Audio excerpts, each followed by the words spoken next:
ये कहानी एक ऐसे ज़ॉम्बी वायरस की है कि जैसे समुद्र में सुनामी आ गई हो। उनकी संख्या इतनी थी कि 100 मीटर ऊंची दीवार भी डूब जाए। कारों को तो जैसे खिलौना समझकर पलट रही थीं। देखते ही देखते इंसान के रोंगटे खड़े हो जाते थे। कहानी की शुरुआत होती है जिसमें डॉक्टर डेगो वायरस के सोर्स को ढूंढने के लिए रात भर उड़ान भरकर यरूशलेम जेरूसलम के ऊपर पहुंचे। यहाँ सचमुच वैसा ही था जैसा उस आदमी ने बताया था। यहाँ अभी भी व्यवस्था और सुरक्षा बची हुई थी। सुरक्षित लैंडिंग के बाद डेगो ने पायलट को कहा कि प्लेन में ही इंतजार करे, कभी भी उड़ान भरनी पड़ सकती है। संयुक्त राष्ट्र के स्पेशल दूत होने की वजह से वे जल्दी ही यहाँ के जिम्मेदार अधिकारी से मिले। डेगो ने सीधा सवाल किया, आपको इतनी जल्दी वायरस का पता कैसे चला? अधिकारी ने कुछ नहीं छुपाया। बोले, हमने एक भारतीय जनरल का गोपनीय दस्तावेज इंटरसेप्ट किया था। उसमें लिखा था कि भारत ज़ॉम्बी से लड़ रहा है। हमने उस समय इसे पागलपन समझा, लेकिन फिर भी तुरंत ऊंची दीवारें खड़ी कर दी। फिर गर्व से वे डेगो को अपनी सुरक्षा व्यवस्था दिखाने लगे और बोले, हम अब भी बाहर से आने वाले शरणार्थियों को स्वीकार कर रहे हैं, क्योंकि एक इंसान कम मतलब एक ज़ॉम्बी कम। तभी एक हेलीकॉप्टर दीवार के बाहर रोज की गश्त पर निकला। डेगो ने देखा दीवार के इस तरफ और उस तरफ दो पूरी तरह अलग दुनिया थी। बाहर तो नरक उतर आया था, ज़ॉम्बी का राज था।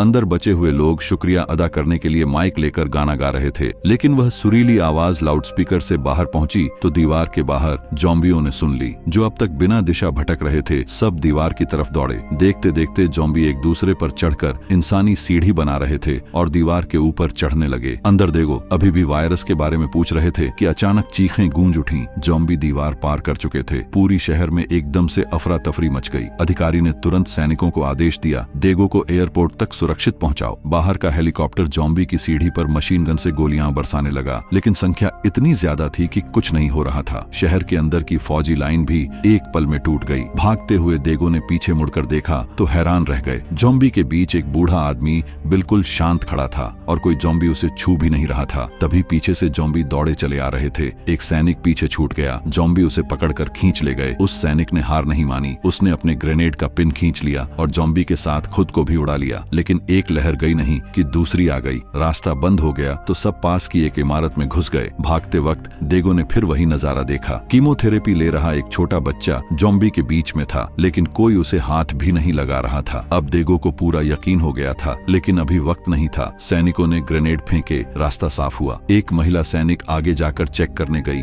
तभी छुपा हुआ ज़ॉम्बी ने उसका हाथ काट लिया। डेगो ने फौरन तलवार से उसका हाथ काट दिया ताकि वायरस आगे न फैले। 12 सेकंड तक सबने सांस रोके इंतजार किया। वह नहीं बदली, बच गई। लेकिन तभी सबसे बुरा हुआ, उनका पायलट डर गया और अकेला प्लेन लेकर भाग गया। जब डेगो एयरपोर्ट पहुंचे तो उनका प्लेन गायब था। आखिरी मौके पर उन्होंने एक सिविलियन प्लेन रोक लिया और उसमें बैठ गए। नीचे जमीन पर हजारों ज़ॉम्बी दौड़ रहे थे। प्लेन जैसे ही ऊपर उठा, सबने राहत की सांस ली। उड़ान में डेगो बार बार सोच रहे थे, ज़ॉम्बी बूढ़े और बीमार बच्चे को क्यों नहीं मार रहे। उन्हें एक बड़ा आइडिया आया। उन्होंने पायलट से कहा, WHO के नजदीकी सेंटर पर ले चलो। लेकिन प्लेन में ही एक छोटा कुत्ता बाथरूम के दरवाजे पर जोर जोर से भौंकने लगा। उसे देखने के लिए एक एयर होस्टेज गई। दरवाजा खोला तो अंदर से ज़ॉम्बी निकला और उसे दबोच लिया। देखते ही देखते सब ज़ॉम्बी में बदल गए। केबिन में हंगामा मच गया। एक आदमी ने अचानक से सामान गिरा दिया। आवाज हुई तो सारे ज़ॉम्बी उसी तरफ दौड़े। डेगो ने महिला सैनिक के ग्रेनेड छीने और केबिन को उड़ा दिया ताकि प्लेन क्रैश हो जाए।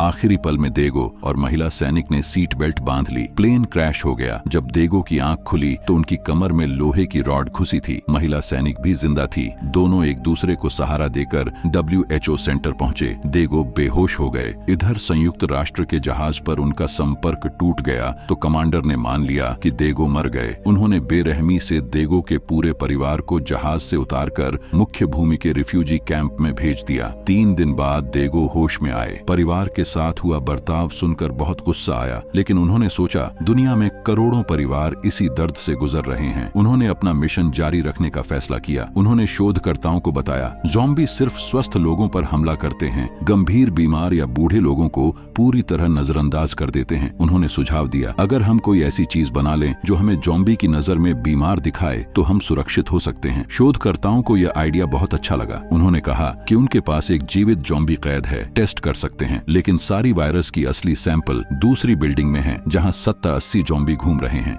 डेगो, महिला सैनिक और एक शोधकर्ता ने हाथों पर किताबें बांधकर थोड़ा बहुत बचाव किया। फायर एक्स और एक ही पिस्तौल ली और उस बिल्डिंग में घुस गए। रास्ते में शोर हुआ, सारे ज़ॉम्बी उनकी तरफ भागे। महिला सैनिक ने गोली चलाई लेकिन और ज्यादा आ गए। देगो ने सीढ़ी पीट कर शोर किया और सारे जॉम्बी को अपनी तरफ खींच लिया ताकि बाकी दोनों सैंपल ले आए। देगो ने आखिरी 2 जॉम्बी को कुल्हाड़ी से मार दिया, लेकिन दरवाजे पर फिर भी बहुत सारे थे, इसलिए बाकी दोनों वापस भागे। उनके भागने से जॉम्बी इधर उधर हो गए और देगो अकेले लैब में घुस गए। लैब में सैकड़ों वायरस की शीशियां थीं। देगो को कुछ पता नहीं था, उन्होंने बस जितनी शीशियां आ सकी सब उठा ली। जैसे ही बाहर निकलने लगे, एक जॉम्बी दरवाजे पर खड़ा था। देगो समझ गए अगर भागे तो सारे जॉम्बी वापस आ जाएंगे। तब उन्होंने बहुत बड़ा और खतरनाक फैसला लिया, खुद पर ही वायरस इंजेक्ट कर दिया ताकि जॉम्बी उन्हें न छुए। जोखिम दोहरा था, पता नहीं वह वायरस काम करेगा भी या नहीं, और अगर कोई लाइलाज बीमारी वाला वायरस निकला तो हमेशा के लिए खत्म। उन्होंने परिवार के नाम एक छोटी चिट्ठी लिखी